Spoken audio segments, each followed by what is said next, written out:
بسم اللہ الرحمن الرحیم۔ ٹھیلورز السلام علیکم۔ میرے عزیز دوستوں، حضرت امیر خسرو کی شان بیان کرنے کے لیے بس اتنا ہی کافی ہے کہ آپ خواجہ نظام الدین محبوب الہی رحمۃ اللہ علیہ کی سب سے محبوب مرید اور خلیفہ تھے۔ خانقاہ سے آپ کو بہت ہی عقیدت تھی۔ جب بھی آپ اپنے پیر مرشد کے دربار میں جاتے تو اس شام کو والی ہوتی اور آپ حضرت خواجہ نظام الدین اولیاء رحمۃ اللہ علیہ کے دائیں طرف بیٹھتے اور بائیں طرف خواجہ موصف رحمۃ اللہ علیہ بیٹھتے تھے۔ جب قوالی پڑھی جاتی تو سب سے پہلے امیر خسرو رحمۃ اللہ علیہ کا کلام پڑھا جاتا۔ آپ کی اسی خوبی کی وجہ سے آپ کو محبوب الہی رحمۃ اللہ علیہ مفتاح الشمع کہتے تھے۔ عزیزو، یہاں پر غور کرو، آپ قوالی کے کتنے شوقین تھے۔ اگر قوالی محفل شمع شریعت کے خلاف ہوتی تو کیا محبوب الہی سے زیادہ شریعت آج کا کوئی عالم جانتا ہے؟ کیا حضرت امیر خسرو سے بڑا کوئی شاعر، عالم، عاشق آج مل سکتا ہے؟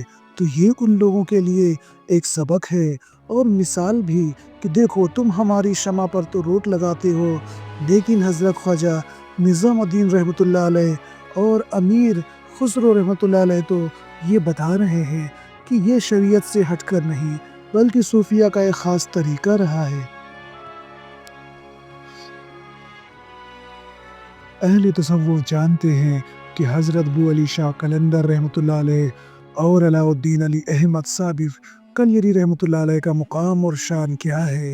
ایک بار سلطان علاء الدین خلجی نے آپ کو ابو علی قلندر رحمۃ اللہ علیہ کے دربار میں نذرانہ لے کر بھیجا تو جاتے وقت آپ کے پیر مرشد حضرت خواجہ نظام الدین اولیاء رحمۃ اللہ علیہ نے آپ کو نصیحت کی، سنو، جب ان کے دربار میں جانا تو سر جھکا کر کھڑے رہنا، کچھ بولنا مت، نظریں بھی نہ اٹھانا۔ پھر جب آپ پہنچے تو حضرت ابو علی شاہ قلندر رحمۃ اللہ علیہ نے کہا، کچھ سناؤ، آپ کا بہت نام سنا ہے۔ یہ سن کر آپ نے ان کو کلام سنائے، جسے سن کر وہ بہت خوش ہوئے اور آپ کو دعائیں دی۔ اس کے بعد پھر انہوں نے آپ کو اپنا کلام سنایا، جسے سن کر آپ رونے لگے۔ آپ کی آنکھوں میں آنسو دیکھ کر سید ابو علی شاہ قلندر رحمۃ اللہ علیہ نے پوچھا، خسرو، کچھ سمجھ گئے اس لیے رو رہے ہو یا کچھ سمجھ نہیں پائے ہو اس لیے رو رہے ہو؟ آپ نے ادب کے دائرے میں محفوظ رکھتے ہوئے فرمایا، حضور، کچھ بھی نہیں سمجھا ہوں، آپ سمجھا دیں تو سمجھ جاؤں گا۔ پھر وہی کلام آپ نے سیدنا صابر کلیری رحمۃ اللہ علیہ کو سنائے، جسے سن کر وہ بہت خوش ہوئے اور انہوں نے آپ کو دعائیں دی۔ یہ شرف بھی آپ کو حاصل ہے۔ جب آپ نے حضرت سیدنا علاء الدین علی احمد صابر کلیری رحمۃ اللہ علیہ سے ملاقات کی، اس کے بعد جب آپ دلی پیر مرشد کے پاس گئے تو مرشد نے کہا، خسرو، تم نے اپنے ہاتھوں سے میرے پیر بھائی، میرے یار کو چھوا ہے۔ تو آپ نے امیر خسرو رحمۃ اللہ علیہ کے ہاتھ چومے، پھر آپ نے آنکھیں چومی۔ اللہ اللہ، پیر جو خود کامل وقت تھا۔ عزیزوں، یہاں اس واقعے سے بھی حضرت امیر خسرو رحمۃ اللہ علیہ کی شان کا پتہ چل جاتا ہے۔ یوں تو عموماً زیادہ تر لوگ آپ کو یا تو شاعر سمجھتے ہیں یا پھر کوی، لیکن آپ معتبر عالم، بزرگ ولی کامل تھے۔ میرے عزیز دوستوں، آپ ایک عبادت گزار شاعر تھے۔ آپ کی تہجد کی نماز کبھی قضا نہیں ہوئی۔ ایک بار حضرت نظام الدین اولیاء رحمۃ اللہ علیہ نے آپ سے پوچھا کہ صبح آپ کی مصروفیت کیا ہے؟ آپ نے جواب دیا، حضور، تہجد کے بعد 7 پارے روز پڑھتا ہوں۔ اب تو یہ حالات ہے کہ آنکھوں سے آنسو نکل آتے۔ تو عزیزوں، دیکھو، اپنے یہ ہوتے ہیں اللہ والے۔ آپ بادشاہوں کے دربار میں رہ کر بھی تصوف کے عظیم مرحلے پر فائز تھے۔ آپ کے تصوف کا پتہ آپ کے شعر سے پوری دنیا کو چلتا ہے۔ نمی دانم چہ منزل خود شب جائے کہ من بودم، بہر سو رقص بسمل بود شب جائے کہ من بودم، پری پیکر نگار سرو قد لالا رخسارے، سراپا آفت دل بود شب جائے کہ من بودم، خدا خود میر مجلس بود اندر لامکا خسرو، محمد شمع محفل بود شب جائے کہ من بودم۔ اگر وقت کا کامل مرشد اپنے مرشد کی تعریف کرے تو واقعی مرید کمال کا ہی ہوگا۔ حضرت خواجہ نظام الدین اولیاء رحمۃ اللہ علیہ فرماتے ہیں کہ میرا دل چاہتا ہے کہ میں اور تم ایک ہی قبر میں لیٹیں، لیکن شریعت اجازت نہیں دیتی، لیکن تمہاری قبر میرے قریب ہی ہوگی اور جو میرے پاس آئے گا اسے پہلے تم سے ملنا ہوگا۔ ایک دن آپ نے کہا اگر کوئی میرے سر پر آرا رکھ دے اور کہے کہ تم امیر خسرو کو چھوڑ دو ورنہ ہم تمہیں چیڑ دیں گے، تو میں کہوں گا آرا لے جاؤ، مجھے چیڑ دو، کیونکہ خسرو کے بغیر جینے سے اچھا مرنا بہتر ہے۔ آپ فرماتے ہیں جب میں جنت جاؤں گا تو آپ کو لے جاؤں گا، ورنہ نہ میں جاؤں گا نہ تم۔ ایک دن آپ نے فرمایا کہ بعض اوقات اپنے وجود سے تنگ آ جاتا ہوں، لیکن اے امیر خسرو میں تیرے وجود سے کبھی تنگ نہیں ہوتا۔ عشاء کی نماز کے بعد آپ بال خانے پر چلے جاتے، وہی چارپائی بچھا کر تسبیح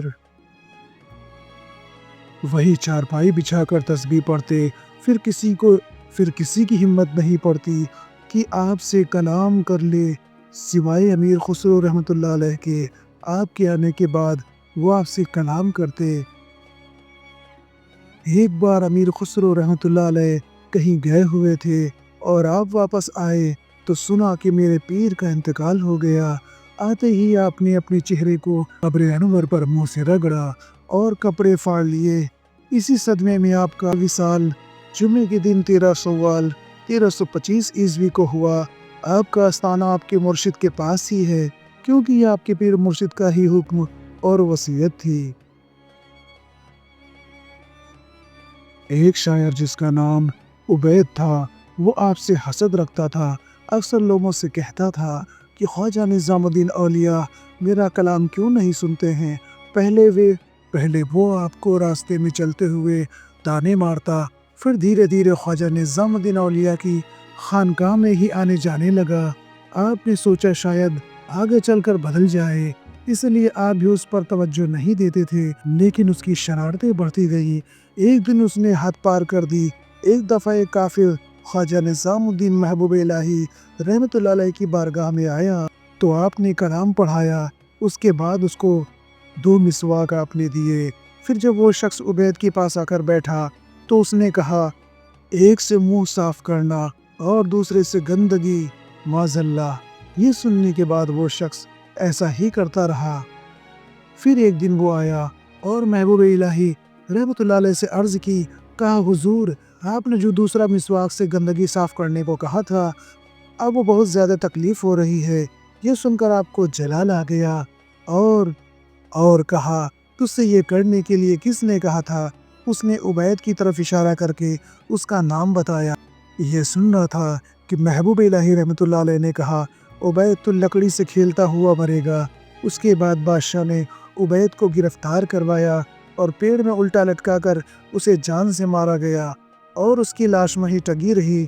جب وہ پوری طرح سے سڑ گئی تو اسے کوڑے میں ڈلوایا گیا۔ میرے عزیز دوستوں، اسی لیے اولیاء اللہ سے حسد نہیں رکھنا چاہیے۔ اولیاء اللہ کی حسد سے اللہ ناراض ہوتا ہے اور دنیا اور آخرت بھی خراب ہوتی ہے۔ اور اللہ کے ولیوں سے محبت کرو، اہل بیت سے محبت کرو، اللہ راضی رہے گا۔ پیارے دوستوں، ایک دن آپ نے اپنے پیر کی تعریف میں کچھ منقبت پڑھی تو حضرت نظام الدین اولیاء رحمۃ اللہ علیہ نے خوش ہو کر فرمایا خسرو مانگو کیا مانگتے ہو؟ آپ نے کہا میرے کلام میں مٹھاس آ جائے۔ تو پھر اس کے بعد ان کی توجہ نے آپ کے کلام میں اثر پیدا فرما دیا۔ ہر کوئی آپ کے شعر گنگناتا رہتا۔ مندر، خانقاہ، کسان، تاجر، عورت، بوڑھے، بچے، بادشاہ، فقیر، ہر کوئی آپ کے شعر گنگناتا رہتا تھا۔